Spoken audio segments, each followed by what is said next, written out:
E hoje a gente vai falar, então, sobre a temperança ou a moderação. Novamente, a gente vai falar nessa perspectiva das virtudes cardeais, tal como concebidas pelos gregos, a coragem, a temperança, a sabedoria prática e a justiça. E aí, nesse encontro que a gente viu a coragem no mês passado, agora a gente vai ver a moderação. Então é a segunda dessas 4 virtudes.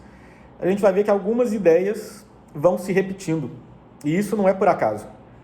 A gente vai começar a perceber isso que os gregos chamavam de unidade das virtudes. Isso aí vai ser desenvolvido por Platão, por Aristóteles, que não dá para ter plenamente uma dessas virtudes cardeais sem ter também as outras. Essas coisas andam juntas, né? E não separadas. Por outro lado, essa palestra de hoje talvez seja a mais difícil de todas. É porque, em primeiro lugar, a temperança ou a moderação não parece ser uma grande virtude. Pode até ser uma boa virtude pessoal. Mas uma virtude política, né? Será que ser moderado é uma virtude política? Em alguns momentos, parece inclusive não ser uma virtude, né? Afinal, a gente pode ser moderado na luta pela justiça, pela ética, na afirmação da dignidade humana, no combate à fome, na busca pela paz. Essas coisas, a gente vai fazer essas coisas com moderação. Quando a gente falou no mês passado sobre coragem, era, por um lado, mais fácil. Porque, de fato, na política a gente precisa ser firme, é preciso ser decidido, é preciso aceitar, em nome das próprias convicções, o embate na arena pública e pagar o preço por isso. A gente falou muito sobre essas coisas no mês passado e isso estava claro. E a moderação, muitas vezes, parece ser o oposto disso tudo, de tudo isso que a gente defendeu, enalteceu no encontro passado. Moderação, muitas vezes, é vista como uma falta da disposição em lutar, uma falta de convicções, uma tendência a se acomodar, um certo oportunismo e ainda mais, né? Parece ser algo muito vago. O que significa moderação na política? E, por fim, a gente pode pensar, talvez tenham até bons líderes que são moderados, mas um grande líder, um desses líderes que entra para a história, será que a moderação é uma virtude para eles? É interessante, Platão, no diálogo dele, que é justamente sobre a sofrosine, que é o que a gente está traduzindo por moderação aqui, ou temperança, tem, né, esse diálogo, Sócrates está conversando com um jovem chamado Cármides. E aí, quando Sócrates pergunta primeiro para ele o que ele acha que é a sofrosine, ele fala que é fazer as coisas ordenadas e sossegadamente, e que a sofrosine é tranquilidade. E aí Sócrates refuta ele, dizendo que em todas as coisas, seja na escola, no esporte, na música, na luta, na vida intelectual, o mais excelente é o vigor, a velocidade, a agilidade e a fluidez. Então a sofrosine, se é para ser uma virtude, não pode ser uma tranquilidade, um sossego. Ou seja, a moderação, muitas vezes, parece ser uma virtude para os fracos, para falar como Nietzsche, uma virtude para o rebanho, para as massas que vão ser governadas e muitas vezes manipuladas, ou virtude nenhuma. Mas, por outro lado, alguns estudiosos contemporâneos têm redescoberto e revalorizado a moderação como virtude política. O mais importante deles, talvez, é o Aurélien Craito, que escreveu um livro muito interessante sobre a moderação do pensamento político francês na época da Revolução Francesa. E a escolha dele de tratar da moderação nesse período não é por acaso, porque a Revolução Francesa, com toda essa bandeira da liberdade, igualdade, fraternidade, todo o bem que promoveu, foi uma revolução muito violenta, justamente por causa da falta de moderação de muitos desses idealistas que estavam lá, inclusive defendendo esses ideais, né? E ele, nesse livro, é interessante, o título que ele deu para o livro é, em inglês, não tem tradução em português, Uma Virtude para Mentes Corajosas. Isso parece, então, ir contra tudo que a gente falou que se poderia dizer contra a moderação. Notando que, ao contrário do que a gente pode pensar, a moderação ela requer coragem e também a coragem, para que ela não se torne uma força destrutiva, ela requer a moderação. Inclusive, esse mesmo autor, o Craito, num outro artigo com outro estudioso chamado Sheldon Geller, ele tem um outro livro que é uma coletânea de textos sobre a virtude política da moderação. E os dois fizeram um capítulo sobre... É muito interessante esse capítulo. O Saul Alinsky, que é um político revolucionário do século XX, que inclusive ele ficou famoso por escrever um livro chamado Regras para Radicais. Ou seja, parece que é todo o oposto da moderação. E aí, nesse artigo, eles argumentam que o Alinsky, apesar de ser um radical, e talvez justamente por isso, ele era também alguém que sabia ser moderado da maneira certa. O nome do artigo é Moderação, uma virtude radical. Então a gente pode pensar, inclusive, nisso, contra todo esse senso comum possível a respeito da moderação, que é uma virtude para radicais. E os antigos também valorizavam muito a moderação enquanto virtude política, em todas as culturas. Então a gente falou do Confúcio aqui, quando a gente estava falando sobre a linguagem, mas Confúcio também defendia a doutrina do meio, que pensava na justa medida das coisas. Os gregos falavam em justa medida, tinha aquele preceito na entrada do oráculo de Delfos, nada em excesso, e os latinos tinham essa expressão aurea mediocritas, que não é mediocridade de ouro, mas mediania de ouro. Ou seja, a mediania, a moderação vivida do modo correto, ela vale ouro. E em Aristóteles, na ética de Aristóteles, a virtude é justamente a justa medida entre dois excessos que são vícios. E essa justa medida que não é fácil de captar, não tem um algoritmo, não tem uma regra que explique para nós o que é essa justa medida, mas é algo que deve ser captado pela sabedoria, pela experiência prática. Mas eu acho que quem conseguiu apresentar da melhor maneira a importância da sofrosine, da virtude da moderação, foi Platão, justamente nesse artigo que eu citei, que é o Cármides. Porque esse artigo, esse diálogo, ele é muito interessante. Ele é um desses diálogos de Platão, que os estudiosos dizem que são os primeiros diálogos que ele escreveu, que é um diálogo que tenta definir uma virtude. Então tem vários diálogos, definir o que é a coragem, definir o que é a justiça. E nesse, Sócrates, conversando com esse jovem chamado Cármides, tenta definir o que é a sofrosine, o que é a temperança, a moderação. E, como vários desses diálogos, eles terminam a discussão sem chegar a conclusão nenhuma. É o que a gente chama de diálogo aporético. Ou seja, é um diálogo que, à primeira vista, termina em um fracasso. E, de fato, Platão só vai explicar o que ele entende por moderação na República. A gente viu que na República tem aquele esquema, que é um esquema que a gente está usando aqui para estruturar essas apresentações. Mas, como sempre, nos diálogos de Platão, a riqueza do texto vai para além das conclusões. Ou seja, a filosofia não é só chegar e falar, é assim. Tem toda a argumentação, todos os detalhes, tudo que se aprende no caminho dessa investigação. E Platão, além de ser um grande filósofo, ele era um grande escritor. Então, às vezes, ele nem fala de um modo manifesto, de um modo declarado, mas pela construção dramática do texto, ele consegue dizer muito. Então, esse diálogo, ele se passa logo depois que Sócrates voltou da Batalha da Potideia, que é uma batalha que está lá no começo da Guerra do Peloponeso, essa grande guerra que balançou o mundo grego no século V a.C., de Atenas e as cidades aliadas contra Esparta e as cidades aliadas. E é interessante porque essa Batalha de Potideia, inclusive os atenienses foram vitoriosos. E o gênio militar por trás dela era esse grande político, esse grande general ateniense do século V, que era o Péricles. E é interessante, foi uma vitória. Só que no longo prazo, essa batalha ela teve repercussões negativas, foi mais prejudicial do que benéfico para Atenas. Porque, primeiro, eles ganharam a batalha, mas para defender o posto conquistado, eles ficaram anos lá e gastar muito dinheiro. Isso aí enfraqueceu Atenas, manter essa vitória. Depois, isso fez aumentar a tensão com Esparta e levar a guerra a uma fase mais declarada, né? E ainda acabou enfraquecendo a autoridade do Péricles. Então, é interessante, foi uma vitória conseguida por um grande político, um grande gênio político da história da humanidade, mas justamente pela falta da moderação, nesse momento, essa vitória, no final das contas, se revelou uma derrota.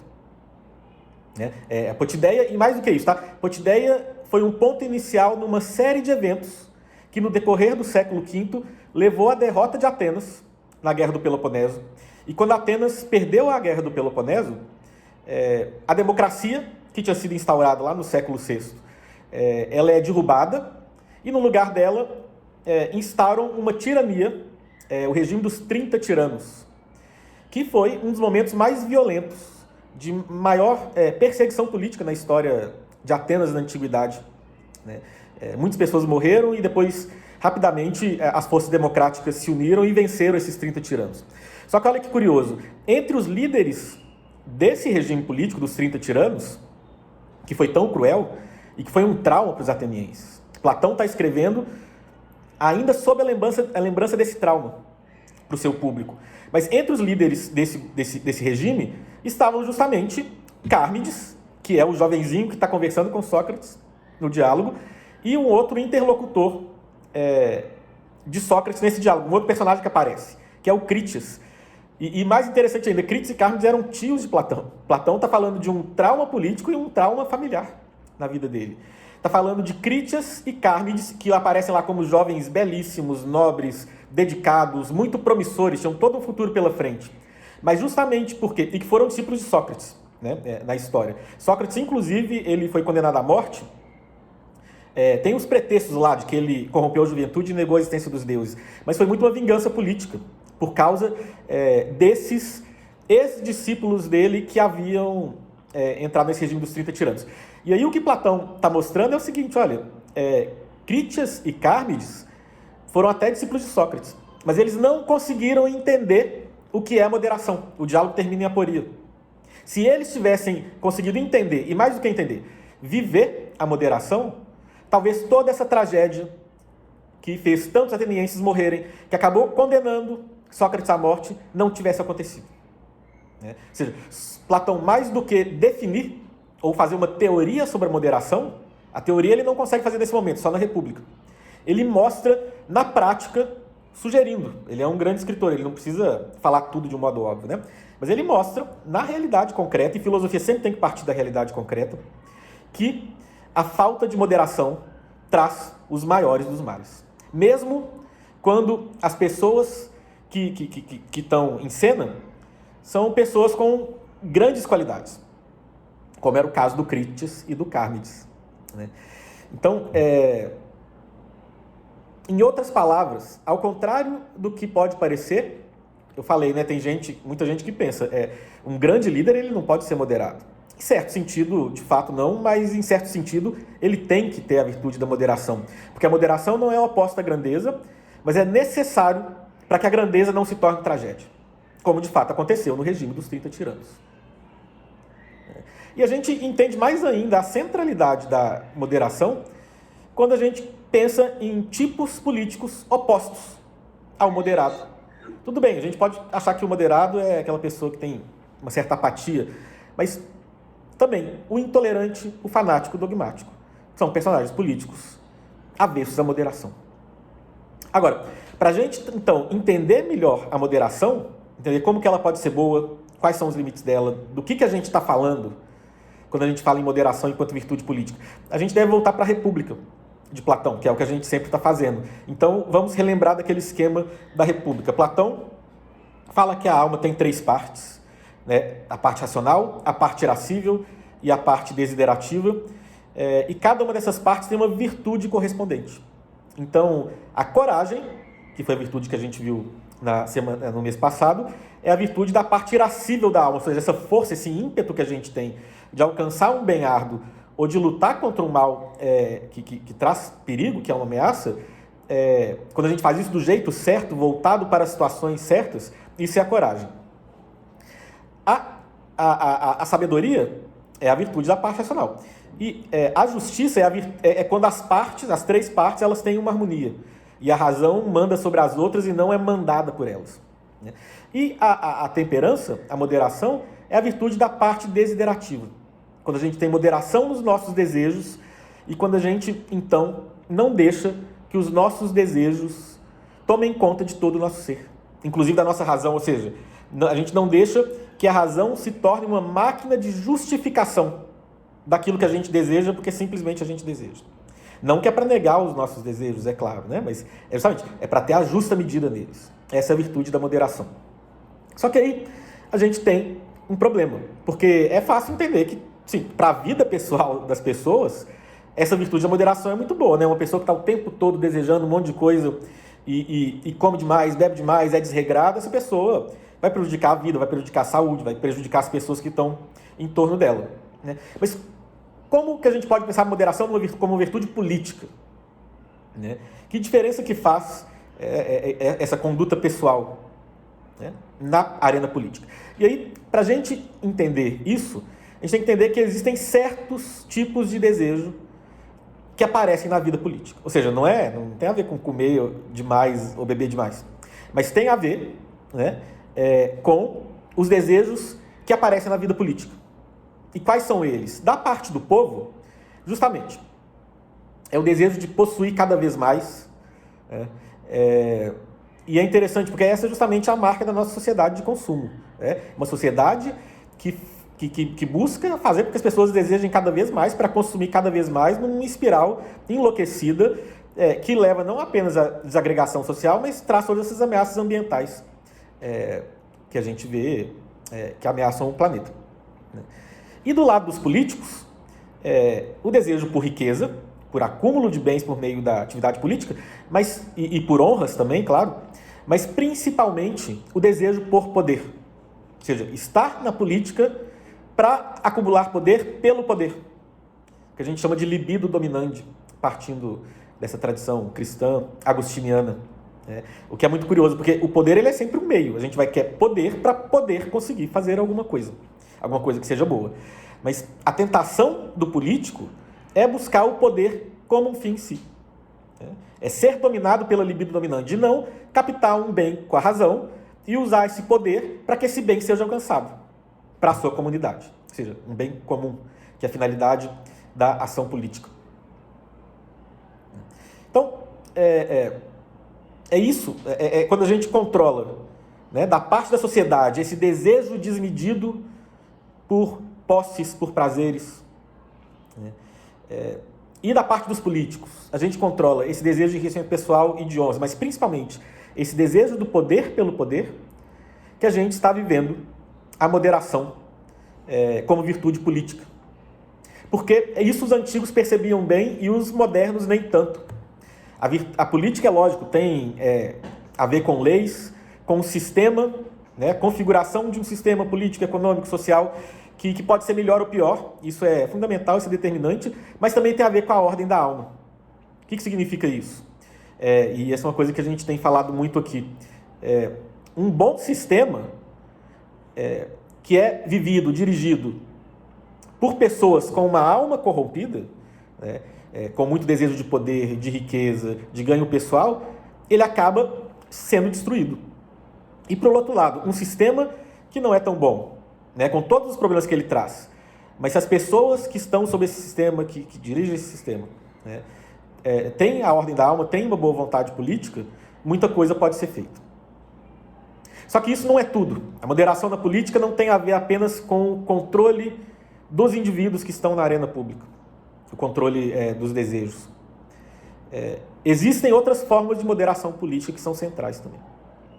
Então, é interessante, no Carmides, esse diálogo que eu tenho falado aqui, tem uma hora que dão uma definição de sofrosine, que será refutada também, mas é interessante, quando no diálogo uma definição é refutada, não quer dizer que ela é completamente errada. Platão nunca faz nada por acaso, quer dizer que ela é incompleta, que existe uma verdade nela, mas que ela não é toda verdade. Então, uma dessas definições é que a sofrosine é que cada um cuide do que é seu. O que, sendo entendido de um certo jeito qualquer, parece uma coisa muito equivocada. Mas entendido do jeito certo, a gente vê que tem uma verdade aí. Né? E qual verdade? Que cada pessoa na arena política entenda que ela é uma parte e não o todo. E que, portanto, a vida política é esse conjunto de vontades políticas, de atores políticos, né? Sem que ninguém monopolize totalmente a arena pública. Uma comunidade política, ela é composta por várias pessoas que têm várias perspectivas. E é isso que eu tenho falado várias vezes aqui. A realidade, ela é múltipla, ela é diversa, ela tem uma infinidade de aspectos, né? E o ser humano, que é um ser dotado de uma mente limitada, e que é um ser limitado, concreto, particularizado, ele nunca vai esgotar a realidade. Ele nunca vai esgotar a verdade das coisas. Ou seja, ninguém é dono da verdade, mesmo aquele que tem boas opiniões, mesmo aquele que tem boa vontade, mesmo aquele que tem um grande conhecimento. Ninguém esgota a verdade, por melhor que seja a pessoa. A realidade, ela é sempre maior do que os indivíduos, né? E mais do que isso, se na matemática existe com clareza um certo e um errado, se na teoria é sempre fácil saber o que é o certo a fazer e o que é o errado a evitar, na nossa existência concreta, tanto individualmente como comunitariamente, o bem e o mal, eles estão misturados e eles são difíceis de serem discernidos. Fazer uma escolha na prática é deixar de fazer outras, que podem ser boas também. Eu já falei isso para vocês, né? Eu trabalho com tradução e uma coisa que eu percebi, a política, como a tradução, muitas vezes é a arte de escolher o menor dos males, né? Se tem um grande problema social lá, eu tenho que direcionar um dinheiro para resolver aquilo. E é muito bom que eu direcione. Mas se eu direciono um dinheiro para uma coisa, eu estou tirando um dinheiro que poderia ser aproveitado numa coisa que é boa também, né? A existência humana, ela é abundância, ela é recurso, mas ela é escassez também.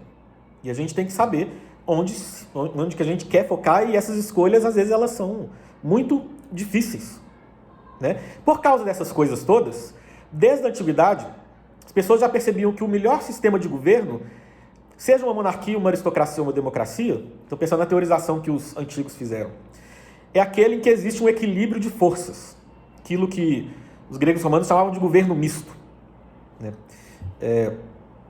Ou seja, a moderação, ela é essencial para a política quando ela aponta que é necessário que existam vários poderes distribuídos e que o poder total não fique nunca na mão de ninguém. Hoje em dia, a base disso no nosso sistema é a divisão entre executivo, legislativo e judiciário, né? E a gente sabe que existe uma ordem política quando cada um desses poderes respeita os seus limites, exerce bem sua função, né? E respeita a Constituição que estabelece esses limites. Do contrário, mesmo em nome de boas intenções, a gente tem arbitrariedade e insegurança política e social, pois tudo pode acontecer. Quando a gente foi conversar aqui para preparar a apresentação de hoje, o deputado Patrus deu de presente para mim e para o Ivan o livro que ele escreveu aqui, que é um livro muito interessante, aliás, e aí, que na página 102 ele fala sobre o paradigma do Estado Democrático de Direito, e eu acho que mostra bem o que é essa moderação que está no fundamento aí da divisão de poderes. Então ele fala: o paradigma do Estado Democrático de Direito, acolhido pela nossa Constituição, uma notável conquista civilizatória. Temos de um lado a presença afirmativa do Estado para garantir os interesses nacionais e o bem comum, proteger e promover os economicamente mais fragilizados, integrar as regiões mais empobrecidas, promover, enfim, o desenvolvimento com justiça social e respeito ao meio ambiente. De outro lado, a Constituição respeita e promove os espaços abertos à sociedade, as entidades, movimentos sociais, a livre iniciativa das pessoas e das famílias. Ou seja, a moderação na política é encontrar um espaço para todo mundo. Todo mundo tem um espaço, né, na política, e usurpar esses espaços, misturar as coisas, essa falta de moderação, mesmo em nome de objetivos que a pessoa que está buscando isso, né, pensa que tem, traz mais mal do que bem. E aí, mesmo na monarquia a gente pensa, né, o sistema de governo de uma pessoa única. Aristóteles, quando ele fala que inclusive a monarquia para ele é o melhor sistema de governo, ele fala, mas o governante, um bom monarca, ele, comparado aos seus concidadãos, ele é semelhante a um deus, né? Ou seja, tinha que ser alguém tão superior, aí essa pessoa ela pode ser um monarca. Mas como essas pessoas assim, tão superiores, elas são raríssimas, se existem, né? Na verdade, quando existe o governo de um só, o mais provável é que, em vez de uma monarquia, a gente tem o que os antigos chamavam de tirania, nessa teorização de Platão e Aristóteles, que é o governo de um só, mas de uma pessoa limitada que foi tomada pelo desejo de poder, pela libido dominante, e traz uma grande destruição para a sua comunidade. Então, é isso. E é por isso que na Idade Moderna, mesmo nesses países que estavam sobre uma monarquia, teve todo esse movimento para que essa monarquia se tornasse uma monarquia constitucional, para que o poder do governante supremo ele fosse limitado também, né? E esse limite é a virtude da moderação na prática. Mas se até numa monarquia a moderação é importante, então numa democracia ela é essencial, ela é fundadora mesmo, né? E para a gente entender isso, vamos voltar a algumas ideias que a gente já falou muito aqui, né? Democracia é o governo do povo. A justificativa da democracia, a gente pode falar, a democracia é o melhor sistema de governo. Pode ser dividido em duas partes, né? A primeira é que se todo mundo tem uma parte do poder, né, em alguma medida, pode ser muito pouco, uma pessoa que só vota, ou os vários cargos e tal, e com a renovação periódica, isso faz com que ninguém se torne poderoso demais e, portanto, seja incapaz de cometer abusos grandes demais. O poder de um limita o poder do outro, evitando grandes tragédias.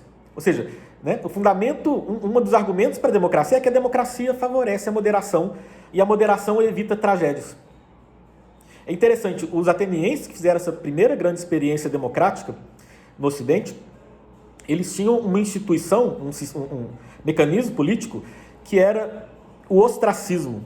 E o ostracismo era o seguinte: quando alguém, algum político, alguma figura pública se tornava poderoso demais, os atenienses votavam e se tivesse chegado lá num certo proporção de votos, essa pessoa era banida da cidade por 10 anos. Simplesmente por ser poderoso demais. Teve um grande general lá, se eu não me engano, eu posso estar errado, o Temístocles, que ajudou os gregos a vencerem os persas. Ele era um herói da cidade, né? Um dos maiores, dos grandes homens da cidade, e por causa disso, porque ele estava se tornando poderoso e influente demais, em agradecimento por tudo que ele fez, os atenienses votaram que ele tinha que ficar 10 anos banido da cidade, né? E parece ser uma crueldade, injusto, mas eles estavam querendo defender a democracia. Uma democracia, ela acaba sendo destruída quando alguém vai arrogando poder demais para si mesmo. Mas, em segundo lugar, isso aqui é um argumento negativo para a democracia, né? A democracia evita os perigos do excesso de poder acumulado. Mas a gente pode pensar num argumento positivo, né? Que é que muitas pessoas pensam melhor do que poucos. E isso pode até parecer estranho. Tem muita gente que fala, não, uma pessoa que entende muito, entende mais do que a maioria, né? E quando a gente vê, muitas vezes a opinião da maioria é meio maluca mesmo. Então, não é exatamente isso, né? A grande força da democracia está no fato de que, se a democracia está funcionando plenamente, e eu já falei várias vezes isso aqui, as pessoas, elas entram em diálogo. Não é que a opinião da maioria, cada um pensando sozinho, é melhor do que a opinião de gente que estudou muito, que se preparou mais. É que as pessoas, no diálogo, quando é um diálogo real, verdadeiro, vão aprendendo umas com as outras, né? Então não é cada um dia acordou com uma opinião e aí a média é melhor, não vai ser. Mas se as pessoas estão abertas, estão dispostas, por viverem numa democracia, por entenderem que uma democracia, né, é um conjunto de pessoas que, por mais que pensem diferente, estão num projeto em comum, um projeto de criar uma comunidade que seja melhor para todos. Elas podem aprender uns com os outros e podem, por isso, encontrar soluções até então impensadas, por meio do diálogo. As virtudes do diálogo são as virtudes da democracia. A democracia, mais do que um procedimento eleitoral, ela é um modo de vida, o modo de vida do diálogo. Mas para que isso possa acontecer, para que possa existir diálogo e, portanto, para que a democracia possa florescer, é preciso a moderação. E a moderação em que sentido? Primeiro, a gente tomar consciência de que eu não sei tudo, eu não posso tudo, mas eu posso aprender com os outros se eu estou disposto a entender que a minha visão das coisas do mundo, por melhor que seja, por mais bem intencionada, é sempre limitada, é sempre uma parte do todo e não a totalidade. E aqui a gente novamente pode fazer uma referência ao Carmides numa outra definição que depois é refutada, mas contém uma grande verdade, que é que a sofrosine é autoconhecimento. E, de fato, na Grécia Antiga, no oráculo mais importante da Grécia, que era o oráculo de Delfos, né, tinha uma famosa inscrição que é nada em excesso, ou seja, está promovendo a moderação, e a outra, meden agan em grego, a outra, gnoti salton, conhece a ti mesmo. E para os gregos, conhecer-se a si mesmo era, sobretudo, conhecer os próprios limites. E o que é conhecer os próprios limites? Por um lado, é ter consciência de que nós precisamos uns dos outros. E não apenas materialmente, um ajuda o outro, né? Igual Platão fala, um faz sapato, um faz casa, um governa, não é isso só. Né? Mas que a gente também precisa do ponto de vista dos outros, porque o nosso ponto de vista ele é sempre parcial, limitado. E esse autoconhecimento é a base da democracia. Mas também, conhecer-se a si mesmo, para os gregos, era não cometer híbris. Híbris é desmedida na tradução. E a híbris, na literatura grega, especialmente na tragédia grega, é a fonte de todas as desgraças. Porque é o excesso que o herói comete quando não conhece a si mesmo, que leva à sua própria destruição. Então a gente pega, por exemplo, o Édipo Rei, que na verdade o título, isso é interessante, em grego é Oidipus Tiranos. Ele não é rei, ele é um tirano. E é interessante porque os atenienses que estavam vendo a peça Édipo Rei ser encenada, eles eram pessoas que viviam numa democracia, vendo a desgraça de um tirano. E o Édipo, quando ele aparece na peça, esse homem grandioso, esse homem que veio do nada, venceu a esfinge, esse monstro que fazia aquela pergunta, né? Quem é aquele que de manhã anda de 4 pernas, de dia de 2 e de noite com 3 pernas, né? E é o homem, o ser humano, que de manhã, quando é jovem, engatinha, quando é adulto, caminha com 2 pernas e quando é velho, com a bengala, com 3. Ou seja, Édipo é essa figura grandiosa que desvendou o segredo da existência humana. O segredo da existência humana é que é limitado pela temporalidade. E aí se tornou o tirano de Tebas. Mas, e se achava, quando ele entra na peça, ele fala, vou resolver esse problema aqui de Tebas, o problema é que está tendo uma peste na cidade. E o oráculo fala que para acabar com a peste, as pessoas têm que descobrir quem era o assassino do antigo rei. E o assassino do antigo rei era o próprio Édipo, que não sabia disso. Que tinha matado esse antigo rei, que era o pai dele, ele também não sabia, e tinha se casado com a rainha de Tebas, que era a mãe dele, ele também não sabia. Ou seja, aquela figura grandiosa, aquele tirano, que desvendou o segredo da humanidade de um modo abstrato, não sabia a verdade cruel sobre si mesmo. Ele tinha essa desmedida que vem de uma falta de autoconhecimento. E mais do que isso,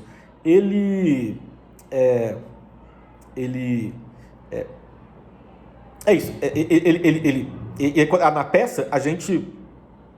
o final é aquela desgraça, todo mundo sabe, né? Ele descobre a verdade sobre si mesmo, fura os próprios olhos, mas um ateniense vendo essa peça sabia que Édipo era um herói que era objeto de culto na cidade. Ele era venerado na cidade. E sabia que esse momento, que foi o momento da maior desgraça da vida dele, quando ele descobriu que ele tinha matado o pai e dormido com a mãe e tinha se cegado, foi o momento que ele conheceu a si mesmo, ele descobriu a moderação, ele parou de achar que era maior do que ele era, e esse foi o começo da sabedoria dele. Sabedoria essa que levaria ele a essa ascensão espiritual que acabaria com essa deificação dele. O Sófocles escreveu uma peça falando sobre a ascensão dele aos céus e o objeto de culto dele, do túmulo lá que era cultuado em Atenas, na peça Édipo, em Colono. Né? Então, a hora que ele achava que era maior do que ele era, mesmo sendo grandioso mesmo, ele foi destruído, e na hora que ele descobriu a verdade sobre ele, que ele era apenas um ser humano, né? Sujeito a todas as vicissitudes do destino, que podem ser terríveis, né? Ele assumiu a própria fragilidade e o próprio limite, que ele começa nesse caminho para a sabedoria. E tem uma outra peça do Sófocles, que é a Antígona, que também é muito ilustrativa nesse sentido. E é isso. Era a democracia ateniense, o povo que vivia essa experiência democrática, vendo como não ser, vendo o exemplo dos tiranos, esses heróis do passado grandiosos, mas por serem grandes demais, a queda deles era grande demais mesmo, para aprender as virtudes da moderação e da mediania, essenciais para uma democracia. Então, na Antígona, acontece o seguinte, os filhos de Édipo, Etéocles e Polinices, entram numa guerra civil para ver quem vai governar a cidade de Tebas. Um mata o outro, mas Etéocles mata defendendo a pátria, Polinices mata atacando a pátria. E aí o tio deles, que é o Creonte, assume o poder depois que eles morrem, e ele é um governante que ama muito a cidade. E ele quer o melhor para a cidade. E aí ele fala, olha, nós vamos enterrar o Etéocles com honras de herói, salvador da cidade, mas o Polinices, por ser um traidor da pátria, não pode nem ser enterrado. A gente tem que ter um rigor absoluto contra ele, para ele servir de exemplo. E aí, a Antígona, que é irmã do Etéocles e do Polinices, fala, olha, eu vou enterrar ele, independente do que o Creonte achar. Por quê? Porque a realidade, o fato de que a gente tem que honrar as pessoas, honrar a dignidade humana, enterrar os mortos, é mais importante do que a lei que um tirano promulga, mesmo bem intencionado, mesmo por amor à cidade. O Creonte não tem nenhum motivo pessoal para fazer isso, ele está fazendo isso contra o sobrinho dele, né? Mas é um excesso de zelo, é um excesso de confiança no próprio poder. E é isso que os atenienses estão entendendo nessa peça, né? Ou seja, uma falta de moderação política que leva ele a essa grande crueldade, essa grande injustiça. A Antígona enterra o irmão mesmo assim, o Creonte condena ela à morte. Todo mundo fala para ele ser mais razoável, mais moderado, ele não aceita. No final, só quando o Tiresias, o adivinho lá de Tebas, fala, ó, se você não mudar de ideia, os deuses vão se vingar. Que ele volta atrás, mas quando ele volta atrás, Antígona já se matou, o noivo de Antígona, que era o filho dele, se matou, a esposa dele, quando viu que o filho se matou também, e ele cai em desgraça porque não conseguiu ser moderado. E não adiantava ter a melhor das intenções que ele de fato tinha, não adiantava ter um grande amor pela cidade e um grande ódio à injustiça cometida pelo Polinices de ser um traidor da pátria. Sem a moderação, a melhor das intenções se torna o pior dos pesadelos. É isso que Sófocles queria ensinar para os atenienses. Então, e hoje em dia, a gente vive uma situação muito trágica também no que diz respeito à virtude da moderação. Porque a gente vive num sistema perverso, sobre o qual a gente já falou várias vezes. A gente vive numa sociedade de consumo que é gerida por esse excesso de desejo. É fazer as pessoas quererem cada vez mais, não tem nenhum problema em querer uma vida boa, em querer, né? Ganhar bem, ter uma vida digna. Só que esse excesso desmedido é complicado. Essa desmedida do desejo faz com que as pessoas se tornem individualistas e esqueçam do bem comum. Faz com que elas fiquem cada vez mais insatisfeitas, comecem a ter muita raiva junto com muito desejo e, portanto, se tornam presas fáceis do marketing econômico, do marketing político. O marketing político leva à polarização porque é mais fácil provocar a ira das pessoas do que ensinar para as pessoas o que é o melhor. Quem usa da polarização, do excesso, da ira, vence as eleições. Quem não faz isso perde. Então, mesmo a pessoa que a princípio é moderada e razoável, ela tem que entrar no jogo se ela quer continuar julgando esse jogo. Nesse jogo, o mais exagerado, fala mais alto, o mais caricatural vence. Os moderados aparecem. E a política, que no seu fundamento para os antigos era baseada na filia, não a amizade pessoal, a filia é a amizade em grego, mas a amizade política, ou seja, essa noção de que por mais que a gente tenha partidos diferentes, seja diferente, a gente está no mesmo projeto em comum, que é o projeto de uma sociedade que sirva a todos, de algum modo, né? E que tenha justiça. A política vira política tal como teorizada pelo Carl Schmitt, no qual o essencial é a divisão entre amigos e inimigos. E é isso que a gente vê hoje, e é por isso que esse tema recorrente aqui para mim, nesses encontros, é substituir essa política da polarização, essa política do excesso, por uma política das virtudes. Para mim, a solução justamente é redescobrir a política das virtudes e viver ela. E como a gente faz isso? Novamente, uma coisa que eu falei várias vezes aqui, através da educação, sobretudo. Educação entendida de um modo correto, educação do ser humano integral, inspirado na paideia grega, né? Não apenas uma educação técnica, profissional, que é essencial também, mas ela não é tudo. Daí a importância da escola do legislativo, já falei isso várias vezes aqui também. Mas também entender, e mais do que entender, viver. Entender que as virtudes da democracia são as virtudes do diálogo. Ou seja, abertura, inteligência, argumentação racional, disposição para encarar e entender o diferente, consciência de que está em projeto comum, disposição para entrar em acordos, encontrar soluções ainda não pensadas, ser veloz e implacável, por vezes, na execução daquilo que foi decidido, mas naquilo que ainda não é consenso, ter a paciência, né, do confronto e do debate de ideias. E é isso que é a virtude da moderação, né? Ou seja, uma virtude estruturante para a democracia. Está na base aí, de uma boa política, de uma sociedade em que a política floresça, né? E aí, voltando à questão inicial, como que a gente, então, concilia radicalidade e moderação, né? Por um lado, de fato, a gente precisa ter convicções e lutar incansavelmente pelo bem e contra o mal, né? Mas a gente não pode usar essas coisas como pretextos para a libido dominante, para a gente agir em nome do desejo cada vez maior para poder, de agir, na verdade, a partir do ódio contra o adversário político, né?